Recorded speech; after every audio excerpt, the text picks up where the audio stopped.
Lo que sucedió el pasado viernes en el programa de Viernes ha dejado a más de uno con la ceja levantada, y no precisamente por lo que se dijo, sino por cómo reaccionó Kiko Jiménez cuando se tocó un tema que claramente le incomoda. Las demandas que Gloria Camila ha interpuesto contra él y que, para sorpresa de algunos, están siendo gestionadas por el mismo abogado que representa a Antonio David Flores. La escena fue tensa desde el primer minuto, aunque Kiko trató de aparentar que todo le resbala. Su lenguaje corporal, sin embargo, hablaba por sí solo. Manos inquietas, mirada evasiva y un tono de voz que delataba que, detrás de ese escudo de seguridad fingida, había nerviosismo. No es la primera vez que se menciona este tema en plató, pero sí fue una de las ocasiones donde más evidente quedó la incomodidad de Kiko al tener que enfrentarse públicamente a una situación que ya ha superado la barrera del conflicto personal y ha pasado al terreno legal.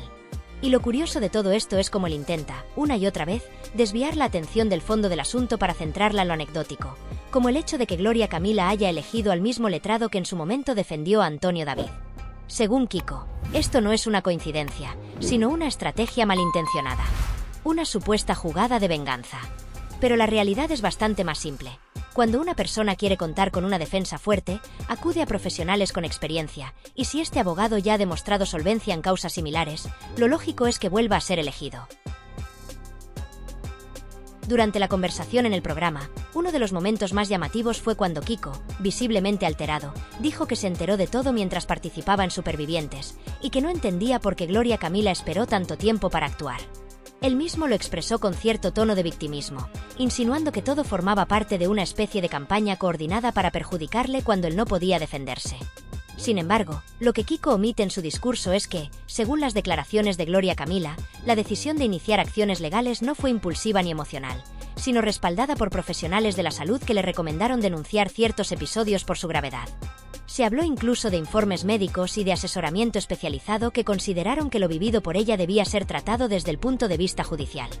Y aquí es donde la narrativa de Kiko se empieza a desmoronar. Porque, por mucho que intente convencer al público de que todo esto responde a un ataque personal, los hechos apuntan en otra dirección. Más aún cuando se confirma que varias de las denuncias ya han sido admitidas a trámite por los juzgados, lo que desmonta por completo la teoría de que se trata de demandas vacías o sin fundamento. Según informaciones recientes, una de las causas, precisamente la que más le preocupa, ha recibido el visto bueno judicial y podría avanzar en los próximos meses, siempre y cuando los informes periciales lo respalden. La actitud de Kiko fue criticada abiertamente por varios de los colaboradores en plató. Uno de ellos le recordó con ironía que su presencia mediática siempre ha estado ligada a Gloria Camila, y que fuera de esa relación, poco o nada ha construido por sí mismo. Incluso se mencionó que, hoy en día, su visibilidad se debe más a su relación con Sofía Sueskun que a méritos propios. Esta comparación molestó visiblemente a Kiko, pero era difícil rebatirla cuando los datos y el recorrido televisivo hablan por sí solos. Sofía, con independencia de las opiniones que se tengan sobre ella, cuenta con un posicionamiento muy superior en redes y en televisión, y eso le ha permitido mantenerse en primera línea mientras Kiko va a remolque.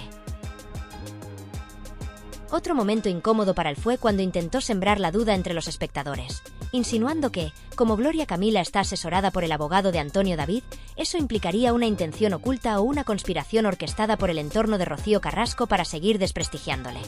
Esta teoría, que suena más a paranoia que a argumento serio, fue desmontada rápidamente por los colaboradores, que le recordaron que cualquier persona tiene derecho a defenderse con los medios legales que considere adecuados y que, si ese abogado ha demostrado eficacia en casos anteriores, es comprensible que vuelva a ser contratado. Por si fuera poco, la forma en la que Kiko evitó responder algunas preguntas directas también dejó bastante claro que no tiene una estrategia sólida para enfrentarse a lo que viene. Cuando Antonio Rossi le planteó cuestiones concretas sobre los argumentos de Gloria Camila, Kiko se limitó a decir que no podía entrar en detalles, que no estaba autorizado a hablar de ciertos aspectos y que todo lo que sabía era lo que ella había contado públicamente. Esta falta de claridad alimentó aún más la sospecha de que Kiko no tiene todas consigo y que el desarrollo del proceso judicial podría no jugar a su favor. Lo que más sorprende, y a la vez genera un profundo malestar entre muchos espectadores, es la actitud que Kiko Jiménez ha decidido adoptar en medio de este torbellino mediático y legal.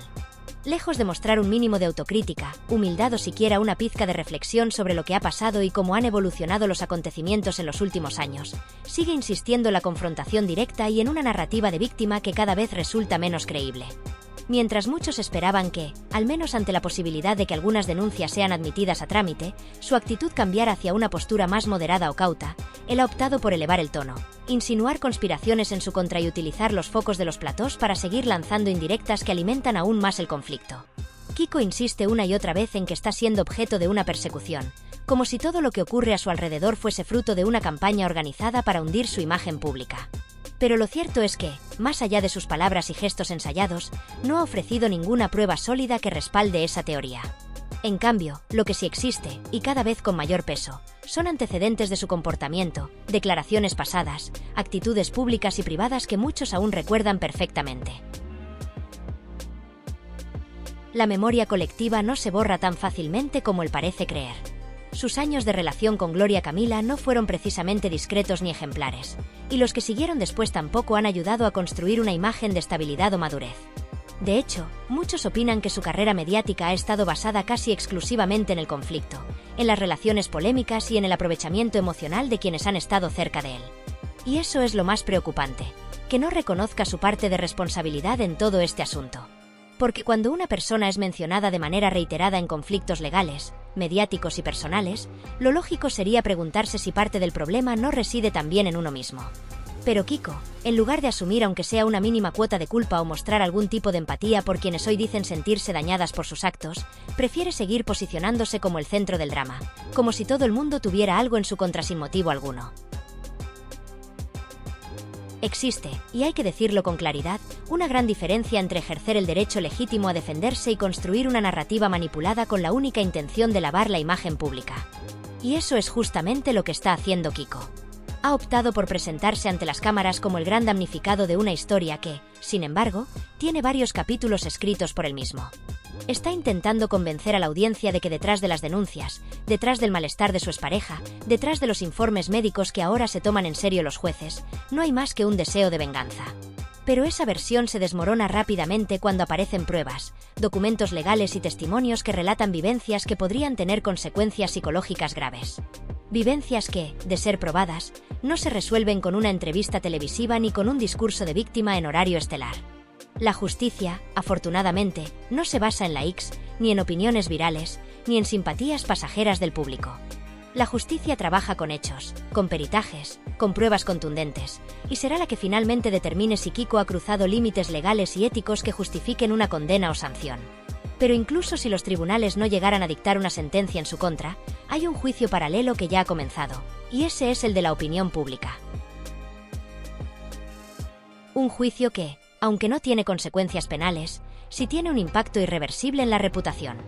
Y ahí, Kiko está más expuesto que nunca. Porque en tiempos donde todo se graba, se publica y se recuerda, su pasado, sus decisiones y su forma de gestionar los conflictos personales están saliendo a la luz de manera cada vez más clara. Por eso, si algo debería estar haciendo ahora mismo, no es seguir defendiéndose en platós con medias verdades o con ataques hacia quienes le denuncian, sino preparar una estrategia legal sólida, rodearse de verdaderos asesores. Sobre todo, aprender a callar cuando no tiene nada nuevo que aportar. Porque cada aparición pública que protagoniza solo sirve para debilitar más su posición, para reforzar la sensación de que está improvisando sobre la marcha y que no ha comprendido la gravedad real de lo que tiene entre manos.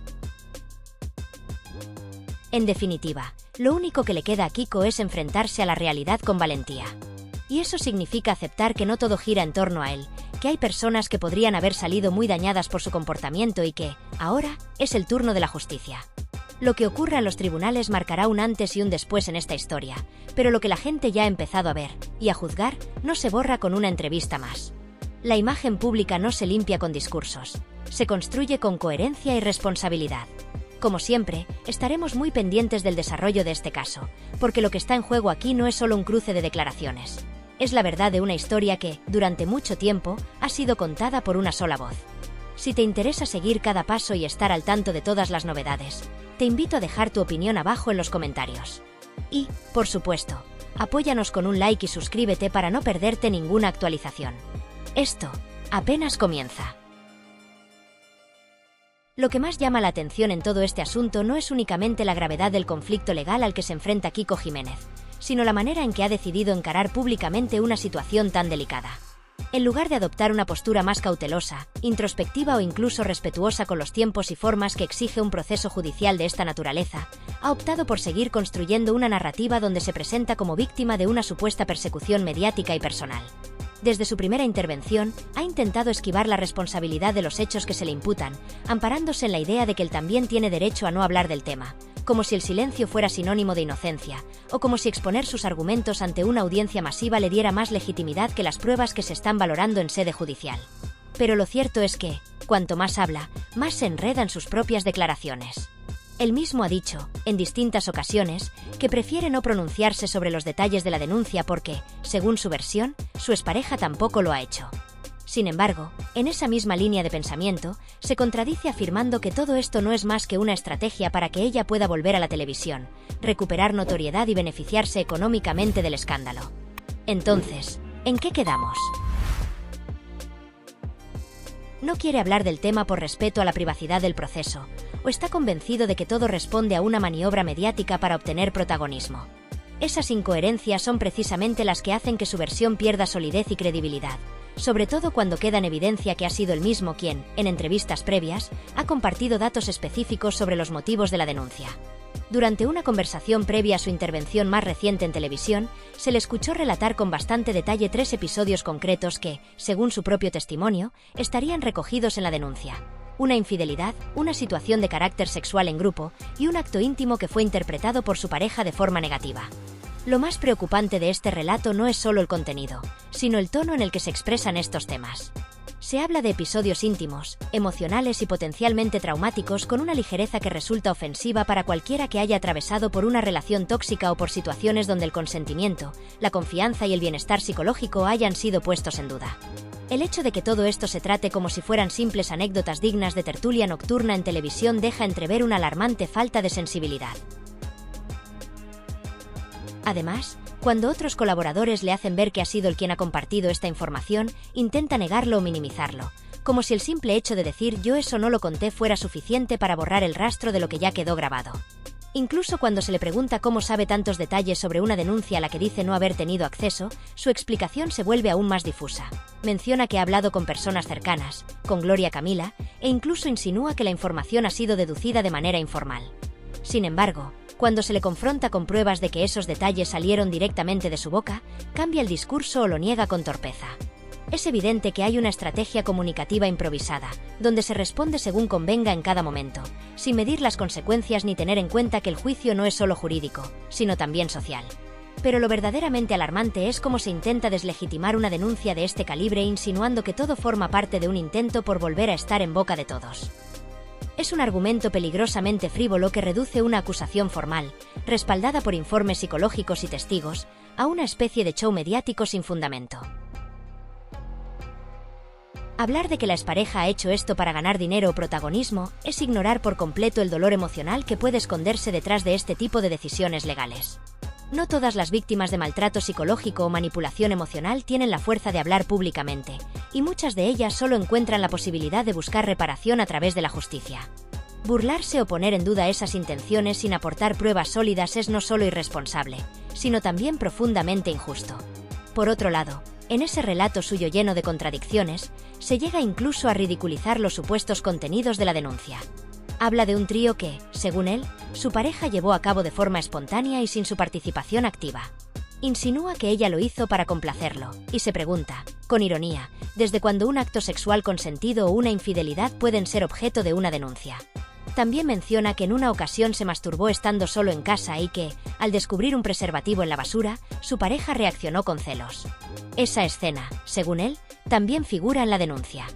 Lo cuenta como si se tratara de una anécdota ridícula, pero olvida que lo que para él puede parecer insignificante, para otra persona puede haber sido el detonante de una serie de emociones negativas que terminaron deteriorando gravemente la relación. Todo este episodio mediático nos enfrenta a una cuestión mucho más profunda de lo que aparenta a simple vista. No se trata únicamente de una disputa entre dos personas que en su momento compartieron una relación sentimental y hoy se enfrentan a través de titulares, declaraciones televisivas o intervenciones públicas. Lo que está ocurriendo ante nuestros ojos es una manifestación contemporánea de cómo los medios de comunicación, las redes sociales y la opinión pública han asumido un rol que no les corresponde, el de tribunal moral y muchas veces, judicial. Vivimos inmersos en una cultura donde los debates sobre hechos gravísimos, que deberían analizarse con mesura, prudencia y bajo el amparo de la ley, se trivializan, se reducen a memes, fragmentos virales, entrevistas sesgadas o tertulias en las que el rigor brilla por su ausencia. Esta banalización no solo es injusta, es peligrosa. En este escenario, el caso de Kiko Jiménez se convierte en un ejemplo paradigmático de cómo un proceso legal real, con implicaciones potencialmente graves para todas las partes involucradas, termina siendo fagocitado por la maquinaria mediática. Él, consciente o no, ha entrado en un juego donde la exposición constante, la búsqueda de simpatía del espectador y la creación de una narrativa propia parecen importar más que el desarrollo judicial del caso. Y es ahí donde comienza el verdadero problema. Porque mientras él se defiende en platós de televisión, con frases elaboradas estratégicamente para resultar convincente o generar empatía, hay una denuncia oficial que sigue su curso. Esa denuncia no se analiza en un estudio de televisión, sino en despachos judiciales, con profesionales del derecho, con peritos, con psicólogos forenses y con pruebas que van mucho más allá de lo que se pueda decir o negar en horario prime time. Convertir ese proceso en un espectáculo, en una especie de reality judicial, es no solo una falta de respeto a la justicia, sino también a las víctimas que han vivido experiencias similares y que temen denunciar precisamente por lo que ahora están viendo. Que quien tiene más visibilidad puede imponer una versión, confundir a la opinión pública y convertir el sufrimiento en contenido de entretenimiento. Es un mensaje devastador para quienes buscan protección y justicia.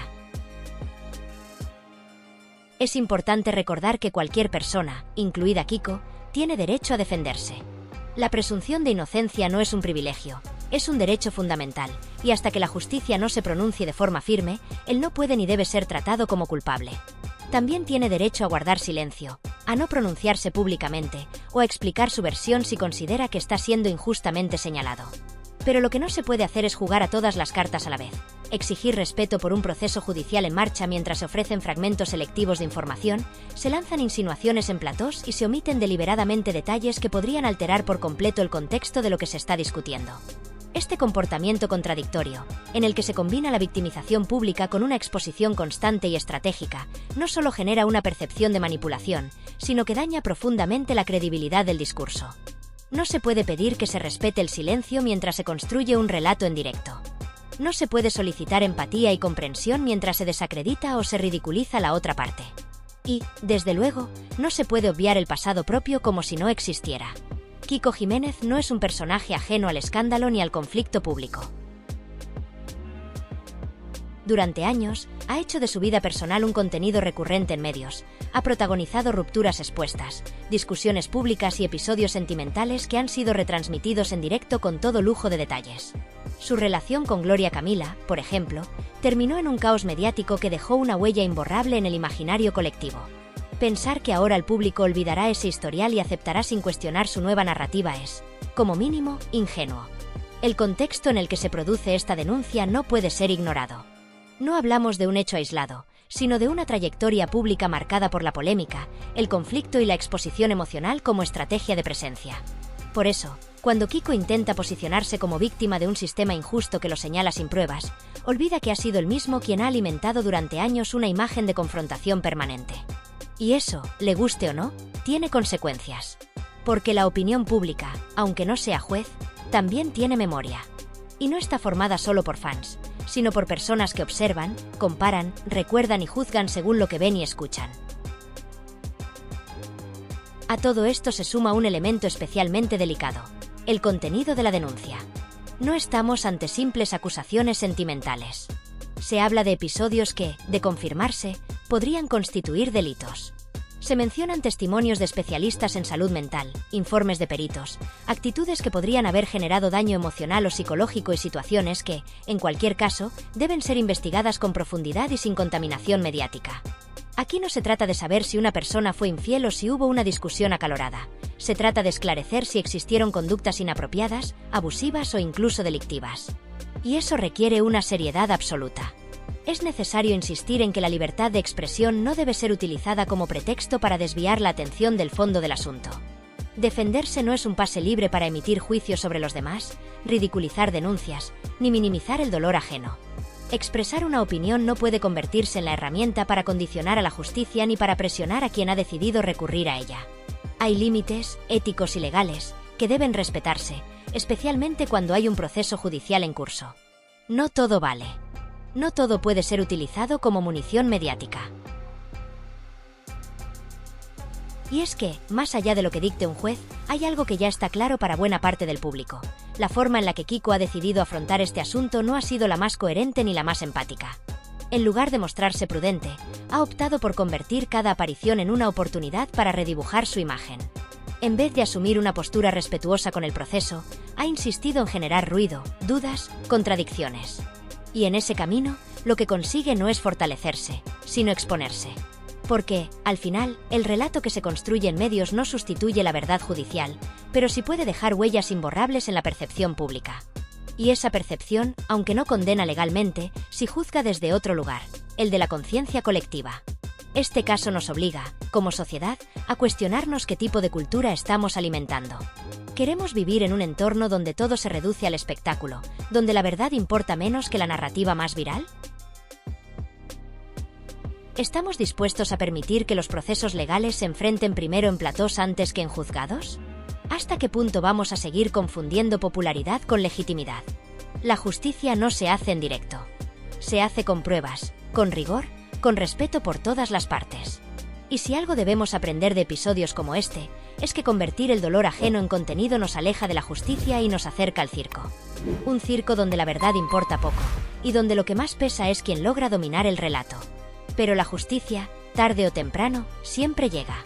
Y cuando lo haga, el ruido mediático no servirá de escudo. Solo quedarán los hechos. Y las consecuencias.